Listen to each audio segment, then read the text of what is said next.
For almost 8 years, I woke up at 3 in the morning, every night, or most nights. Reliably, somewhere between 2:30 and 3:15, my eyes would open, and that would be the end of sleep for the evening. I would lie there for a while. Then I would give up and come downstairs. I would make tea and sit in the quiet and wait for the morning to arrive. And I told myself this was simply what getting older felt like, that my body had made a decision and I was going to have to live with it. I was wrong. And today I want to tell you what I eventually learned. Come sit with me. I have been sitting here with my audience every evening for some time now. If this is your first visit, I am very glad you came. Let me take you back to where the sleep trouble began. Edward passed away 6 years ago. The grief in the early months was something I had expected, in the way that you can expect something you have never actually experienced.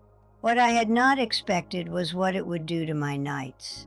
The first year I barely slept at all. I understood that. Grief does that. It pulls you under during the day and then abandons you at night. Leaves you wide awake with too much space and too much quiet and thoughts that circle without resolution. But the first year became the second, and the second became the third, and eventually I stopped counting and simply accepted that this was my sleep now. 4 hours, sometimes 5. Awake before the birds most mornings, sitting downstairs alone in the dark. I mentioned it to my GP at a routine appointment perhaps 2 years in. She suggested I try sleeping tablets for a short period. I tried them for 3 nights, did not like how they made me feel the following day, and stopped. After that, I did not bring it up again for a long time. I assumed the conversation would go in the same direction, and I was not interested in tablets. What changed was a different doctor. I had been referred to a specialist for something unrelated, and at the end of the appointment she asked, almost as an afterthought, how I was sleeping. I told her the truth. 4 hours most nights, waking around 3, unable to get back to sleep. She did not immediately reach for a prescription pad. She asked me a series of questions I had never been asked before. What time did I go to bed? What time did I wake? What did I do in the hours before sleep? What was my bedroom like? What was the first thing I did when I could not get back to sleep? And then she said something that stopped me. She said, "Your body has learned a set of habits around sleep, and those habits are working against you. We need to teach it different ones." That was it. That was the thing nobody had said to me in 8 years of broken nights. Not that I was broken. Not that sleep after a certain age simply deteriorates and there is nothing to be done. But that my body had learned something unhelpful and it could learn something different. That framing changed everything for me. Here is what she explained, and what I have since come to understand. After 65, the architecture of sleep does change. That part is real. We spend less time in the deeper stages. We are more easily woken by light, by noise, by temperature, by our own thoughts. That is simply biology, and pretending otherwise helps nobody. But what is not inevitable is the anxiety that builds around poor sleep. The dreading of bedtime, the clock watching in the night, the way getting into bed begins to feel like stepping into a room where you have failed before and expect to fail again. That anxiety, she told me, is learned, and it is one of the most powerful forces working against sleep in older adults. The body associates the bed with wakefulness and frustration rather than rest, and so it stays alert precisely when you need it to let go. I had been doing this for years without realizing it. The changes she suggested were not dramatic. That surprised me. The first was to stop going to bed until I was genuinely sleepy. Not tired, not ready for the day to be over, actually sleepy. Even if that meant sitting downstairs reading until 11 or later. The second was to get out of bed at the same time every morning, regardless of how much I had slept. No lying in to recover. The same time every day to anchor my body's rhythm. The third was the one that felt most counterintuitive.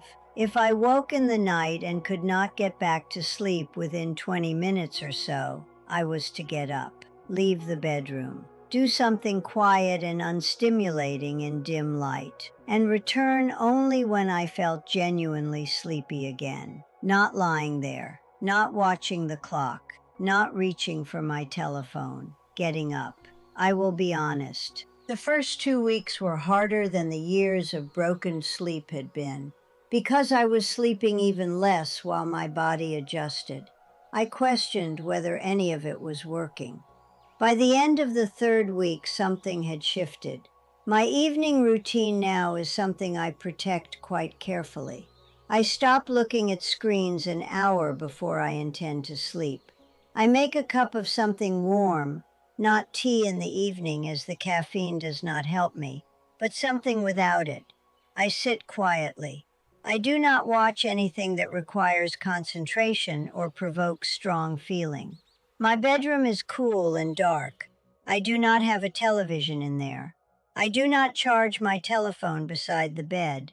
And when I wake in the night now, which still happens occasionally, I do not panic. I know what to do. I get up quietly, sit in the chair in my sitting room for a while, and go back when I am ready. The anxiety around it has almost entirely gone. I sleep 6 to 7 hours most nights now.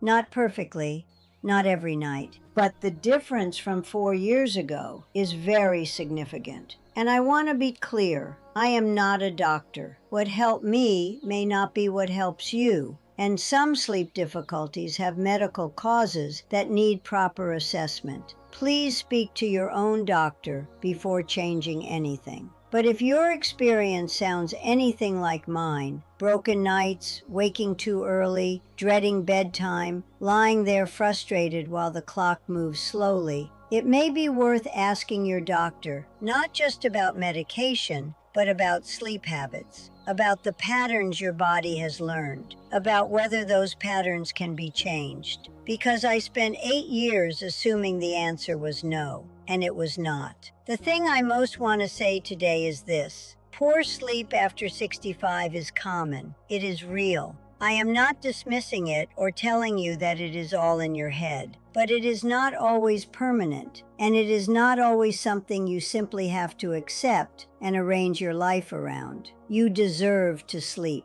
You deserve to wake up and feel that the night has been a rest, rather than another thing to endure.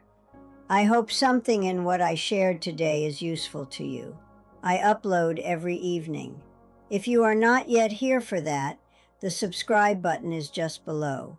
I would very much like you to join me. Take care of yourself tonight. Come sit with me.